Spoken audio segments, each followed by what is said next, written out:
इन कछुओं के बच्चों को देख रहे हैं आप। इन्होंने अभी अभी धरती पर पैर रखा है। इनके सामने एक परीक्षा की घड़ी है।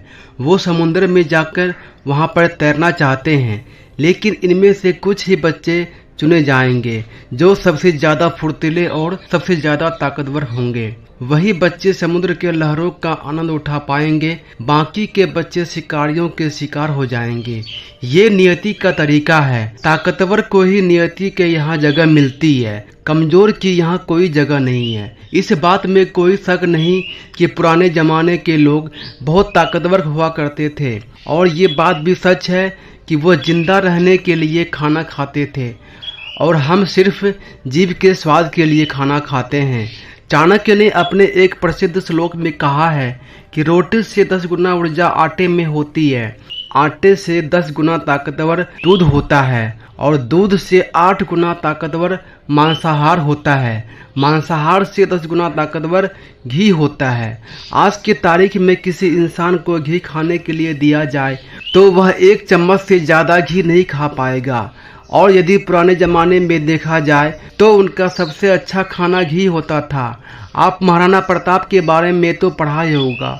वो जितना वजन लेकर रणभूमि में लड़ते थे, इतना वजन तो आज के 4 आदमी भी मिलकर उठा नहीं पाएंगे। वे लोग इस दुनिया में सच में जिंदा थे, और शायद जबरदस्ती जिंदा हैं। आज की जो बहुत कहानी मैं आपको सुनाने वाला हूँ, इसकी बातों को दोस्तों आपको अपनी जिंदगी में उतारना होगा, तभी कहानी सुनाने का मकसद पूरा हो पाएगा। इस कहानी में हम कुछ ऐसी बातें, कुछ ऐसे रहस्य जानेंगे जो आपको हमेशा स्वस्थ बनाए रखेगा, क्योंकि पहला सुख निरोगी काया। दुनिया का सबसे बड़ा धन हमारा स्वास्थ्य है। चलिए शुरू करते हैं। पुराने समय की बात है। एक राज्य का राजा बहुत ही पराक्रमी था।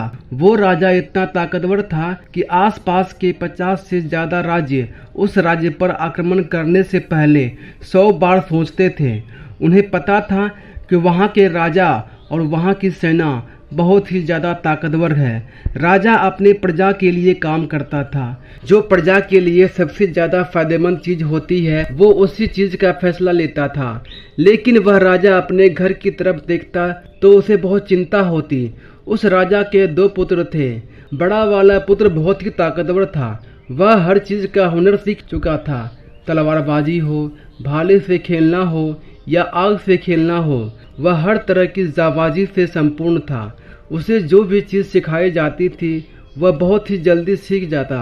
सब राज्य के लोग यही कहते कि राजा का उत्तराधिकारी यही बनेगा। और उनका एक छोटा पुत्र था जो बहुत ही ज्यादा कमजोर था।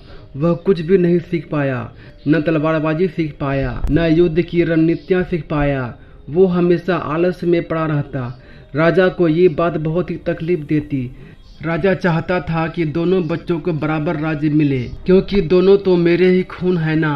राजा को पता था ये जो कमजोर बच्चा है ये इसकी गलती नहीं है, लेकिन इसे कुछ बातों का ध्यान रखना होगा, तभी ये दूसरे जैसा पराक्रमी बन पाएगा। इसी बात को ध्यान में रखते हुए एक बार राजा अपने छोटे पुत्र को एक आश्रम में ले गए। उसी आश्रम में ले गए जहाँ उस राजा ने अपनी शिक्षा ग्रहण की थी।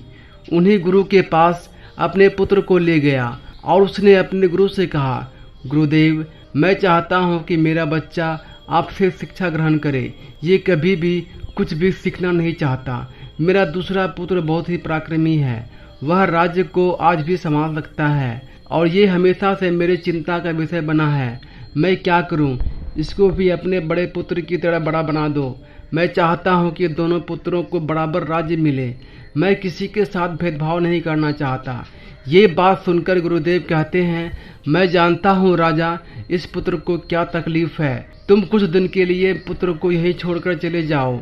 मैं तुम्हें आश्वासन देता हूँ कि जब तुम वापस आओगे तो तुम्हें ये पुत्र नहीं दिखेगा। इसकी जगह कोई और दिखेगा जिस पर तुम शायद ही विश्वास कर पाओगे। क्योंकि गुरुदेव बहुत बड़े आत्मज्ञानी थे। वो इस पुत्र को देखकर समझ गए थे कि इस बच्चे को क्या तकलीफ है और इसे कैसे पराक्रमी बनाया जा सकता है, क्योंकि वह आखिर एक राजा का खून था। बस उसे इस बात का एहसास करवाना था। राजा वहां पर अपने बच्चे को छोड़कर चले जाते हैं। उसके बाद वो शिष्य उसी आश्रम में रहने लगा। बहुत दिन बीत गया, लेकिन गुरुदेव सही समय का इंतजार कर रहे थे। एक दिन वो गुरुदेव उस शिष्य से कहते हैं, चलो आज मैं तुम्हें कुछ दिखाना चाहता हूँ। उसके बाद वो उस बच्चे का हाथ पकड़ते हैं और एक पहाड़ी पर लेकर जाते हैं। उस पहाड़ी पर ले जाकर गुरुदेव कहते हैं कि आज मैं तुम्हें कुछ सिखाने वाला हूँ। वो तुम्हें ध्यान से सीखना होगा, क्योंकि यदि तुमने आज नहीं सीखा तो जिंदगी में कभी कुछ नहीं कर पाओगे, क्योंकि अब तुम्हारा घर जाने का वक्त आ चुका है। मैं तुम्हें एहसास करवाना चाहता हूँ कि तुम इस धरती पर क्यों आए। उसके बाद वो गुरुदेव कहते हैं, जरा ऊपर ध्यान दो। ऊपर एक चील दिखाई देती है जिसने पंजे में अपना बच्चा पकड़ा हुआ है। वो ऊपर आकाश में जाती है, इतनी ऊंची जाती है कि बादलों को चीर कर उससे भी ऊपर चली जाती है और वहां पर जाकर अपने बच्चों को छोड़ देती है। गुरु और शिष्य उस चील को ध्यानपूर्वक देख रहे थे। वो चील अपने बच्चे को ऊपर आकाश में ले जाकर छोड़ देती है। उसका बच्चा पत्थर की भांति नीचे जमीन पर आने लगती है और वो जब नीचे आने लगा तो अपने पंखों को फड़फड़ाने लगता है, लेकिन उसका पंख नहीं खुलता है और बच्चा पत्थर की तरह नीचे गिरने लगता है। जैसे ही वह नीचे गिरने ही वाला होता है, ऊपर से एक पंजा आता है और उसे पकड़ लेता है। वो पंजा उसकी माँ का होता है। उसके बाद वो माँ फिर उसको ऊपर ले जाती है, फिर उसको आकाश में ले जाकर वहीं से छोड़ देती है। चील ऐसा कर रही थी, तभी गुरुदेव उस शिष्य का हाथ पकड़ते हैं, एक पेड़ पर ले जाते हैं। उस पेड़ के आसपास चील का घोंसला था। उस घोंसले में उस शिष्य को दिखाते हैं कि इस घोंसले को ध्यान से देखो, यहाँ उसी चील का बच्चा रहता है। और इस पेड़ को ध्यान से देखो, इस पेड़ पर कितने फूल हैं, लेकिन इस घोंसले में एक भी फूल नहीं है। वो अपने कोमल बच्चे को इस फूलों के अंदर रख सकती है, लेकिन वह जानती है फूलों में रहकर ये सिर्फ पक्षी ही बनेगा, लेकिन जब यह कांटों वाले घोंसले में रहेगा तभी यह एक चील बन पाएगा। और तुम भी एक राजा के बेटे हो, इसलिए तुम्हें इस तरीके से फूलों में नहीं रखा जा सकता। तुम्हें भी कांटों में रखकर अपने आप को मजबूत बनाना होगा। और वो चील आज वही कर रही है। वो चील अपने बच्चे को उड़ाना सिखा रही है। वो बार बार अपने बच्चे को नीचे पटक रही है ताकि वह उड़ना सीख सके। वो जिस चीज़ के लिए पैदा हुआ है, वो जहाँ पैदा हुआ है, और वो माँ अपने बच्चे को सिखाना चाहती है, उसका एहसास कराना चाहती है। यदि वो दूसरे पक्षी की योनि में पैदा हुआ होता तो ये सब उसे नहीं करना पड़ता। वो एक फूलों में पैदा हो जाता और फूलों में ही खत्म हो जाता। लेकिन चील के बच्चों का ये नियम होता है कि नियति उसे तभी जिंदा रखेगी जब वो ये सब हुनर सीख पाएगा। और तुम भी एक राजा के बेटे हो। तुम भी जब ये हुनर नहीं सीख पाओगे तो एक दिन मारे जाओगे। ये देखकर शिष्य को बहुत कुछ देखने को मिला। उसने कहा, गुरुदेव, मुझे बहुत कुछ एहसास हो रहा है। मुझे पता है कि मैं एक राजा का बेटा हूँ और मैं इस तरीके से जिंदा नहीं रह सकता। उसके बाद वो गुरुदेव इस शिष्य का हाथ पकड़कर आश्रम में लेकर आते हैं और वहाँ पर कहते हैं, मैं तुम्हें कुछ बातें सिखा रहा हूँ जो पूरी जिंदगी अपनी जिंदगी में याद रखना। चील से तो तुमने बहुत कुछ सीखा है, लेकिन तुम चील के बच्चे की तरह ज्ञान तो नहीं ले सकते ना। आखिर तुम एक इंसान हो, तुम्हें इंसान के तरह ही अपने शरीर को बनाना होगा। आज मैं तुम्हें कुछ बताने जा रहा हूँ जो तुम्हें घर जाकर करनी है, तभी तुम एक पराक्रमी राजा बन पाओगे, अपने शरीर को स्वस्थ रख पाओगे, क्योंकि राजा कभी बीमार नहीं पड़ता। और तुम्हें यदि बीमार नहीं पड़ना है तो तुम्हें इस बातों को ध्यान रखना होगा। पहली बात जो तुम्हें ध्यान रखनी है, हमेशा सुबह जल्दी उठना है। और तुम एक इंसान हो, इसलिए तुम्हारे लिए 6 से 8 घंटे की नींद बहुत है, इससे ज़्यादा कभी मत सोना।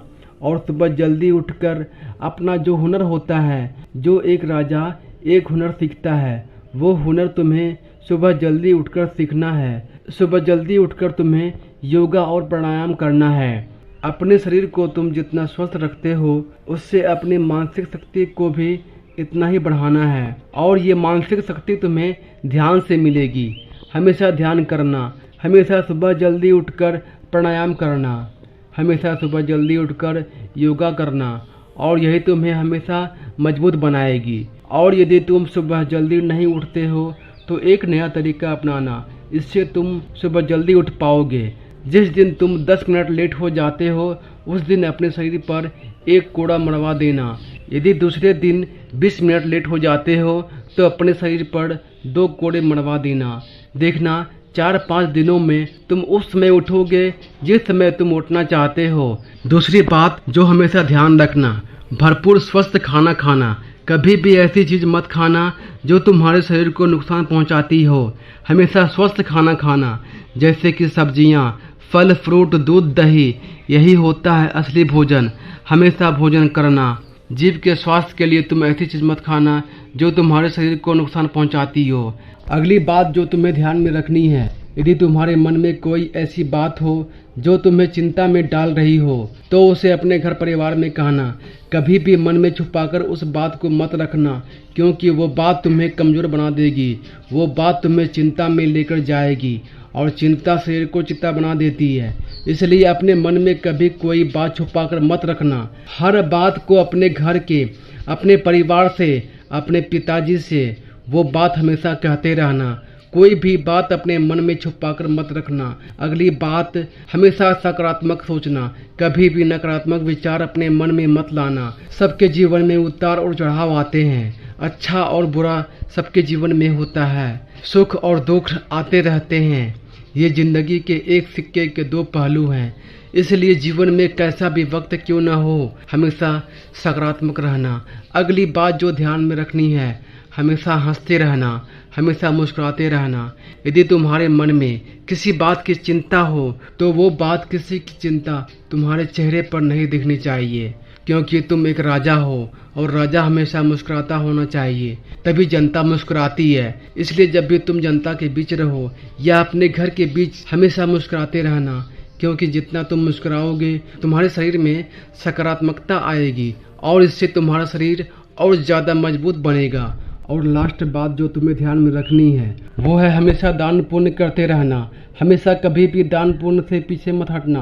तुमने सुना होगा पिछले राजा महाराजा ऐसा होते थे जो दान पुण्य में अपना राजपाट दे देते थे, क्योंकि वो जानते थे कि दान पुण्य ही सबसे खुशी का मौका है।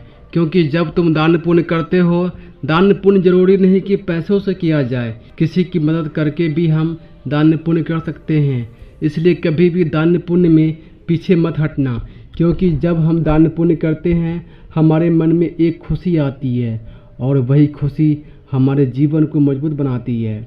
वही खुशी हमें स्वस्थ रखती है। इसलिए कभी भी दान पुण्य में पीछे मत रहना, हमेशा दान पुण्य करते रहना, क्योंकि जितना दान पुण्य करोगे तुम्हारी संपत्ति घटेगी नहीं बल्कि बढ़ती जाएगी। उसके बाद वो शिष्य गुरु के चरणों में पकड़कर कहता है, गुरुदेव आपने जो मुझे शिक्षा दी है मैं इसे जिंदगी भर याद रखूंगा।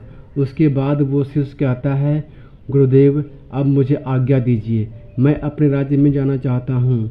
उसके बाद गुरुदेव उनको जाने की आज्ञा देते हैं।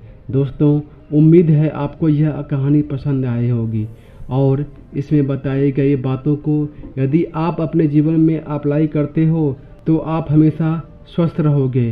दोस्तों, आज के लिए बस इतना ही। मिलते हैं अगली वीडियो में। अपना ख्याल रखिएगा।